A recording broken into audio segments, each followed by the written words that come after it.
हाय। आज एक और कहानी, छुटकी उल्लू। एकलव्य प्रकाशन की ओर से है ये कहानी।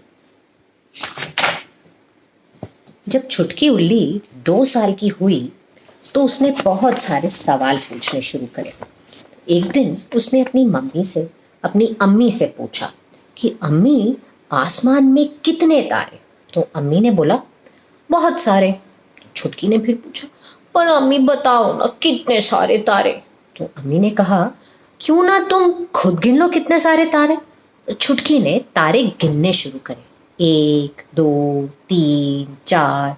वो ऐसे रात भर तारे गिनती रही। 101, 102, 103, 104। जब सुबह दिन हुआ तभी भी वो तारे गिन रही थी। 1001, 1002, 1003। हाँ, कितने सारे तारे। तो अम्मी ने उससे पूछा, तो कितने सारे तारे हैं आसमान में? छुटकी बोली, पता नहीं अम्मी, बहुत सारे, मैं तो गिन ही नहीं सकती, इतने सारे। और फिर अपना सर अपने पंखों में छुपाकर छुटकी सो गई। अगली रात छुटकी ने अम्मी से फिर पूछा, अम्मी, आसमान कितना ऊंचा है? तो अम्मी ने बोला, बहुत ऊंचा। छुटकी ने फिर पूछा, पर कितना ऊंचा?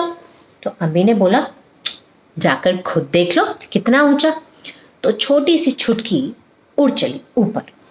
उसने अपने अपने पेड़ से बहुत ऊपर बादलों तक जा पहुंची। उसने अपने पंख जोर से फड़फड़ाए। अब वो बादलों के भी ऊपर उड़ रही थी, लेकिन वह जितना ऊपर उड़ती, आसमान और ऊपर उठता चला जाता। बेचारी जब वो सुबह घर लौटी तब वो बहुत थक चुकी थी। अम्मी ने उससे पूछा, तो कितना ऊंचा है आसमान? छुटकी ने बोला, इतना ऊंचा कि उड़कर वहां पहुंच ही नहीं सकती। छुटकी उल्ली ने जवाब दिया, फिर अपनी आंखें बंद करके सो गई। तीसरी रात उसने समुद्र की आवाज सुनी, ओशन की आवाज सुनी। समुद्र में कितनी लहरें हैं? How many waves are there in ocean? उसने अपनी अम्मी से पूछा। तो अम्मी ने बोला, बहुत सारी। कितनी? जाओ जाकर गिन लो, उसकी अम्मी ने जवाब दिया।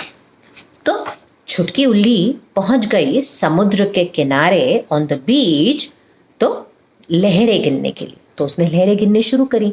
1, 2, 3, 4। वो पूरी रात भर बैठ के लहरें गिनती रही। जब सुबह सूरज निकला तभी भी वह लहर गिन रही थी। 1001, 1002, 1003, 1004। जब सूरज निकला तो उसने देखा कि समुद्र तो अभी भी लहरों से भरा हुआ था। छुटकी उल्ली फिर थक के घर वापस आ गई। उसको बहुत जोरों से नींद आ रही थी। उसकी अम्मी ने पूछा, तो कितनी लहरें हैं समुद्र में? इतनी सारी कि मैं गिन ही नहीं सकती। छुटकी ने आंखें मीचते हुए जवाब दिया और वो चुप करके सो गई। अगली रात छुटकी ने अम्मी से पूछा, अम्मी, समुद्र कितना गहरा है? तो अम्मी ने बोला, बहुत गहरा। फिर उसने पूछा, पर अम्मी, कितना गहरा है समुद्र? तो अम्मी ने आसमान की ओर देखते हुए कहा, लगभग उतना ही गहरा जितना ऊंचा आसमान है। छुटकी सारी रात आसमान और सितारों के बारे में सोचती रही। समुद्र और लहरों की गिनती के बारे में सोचती रही। जो भी उसने अम्मी से सीखा है उसके बारे में सोचती रही। सूरज निकलते ही छुटकी ने अपनी अम्मी को गले लगाया और बोली, अम्मी, मैं तुमसे बहुत प्यार करती हूँ। अम्मी ने पूछा, अच्छा, कितना? छुटकी ने एक पल सोचा और अम्मी को गले लगाकर बोली, आसमान जितना ऊंचा है और समुद्र जितना गहरा है, मैं उतना ही प्यार करती हूँ अम्मी आपसे। अम्मी ने अपने पंखों से छुटकी को ढांप लिया। तुम कितनी बार गले लगाओगी मुझे? छुटकी ने पूछा। तो अम्मी ने बोला, बहुत बार। फिर छुटकी ने फिर पूछा, कितनी बार? तो अम्मी ने जवाब दिया, जितनी समुद्र में लहरें हैं और जितने हैं सितारे, उतनी बार।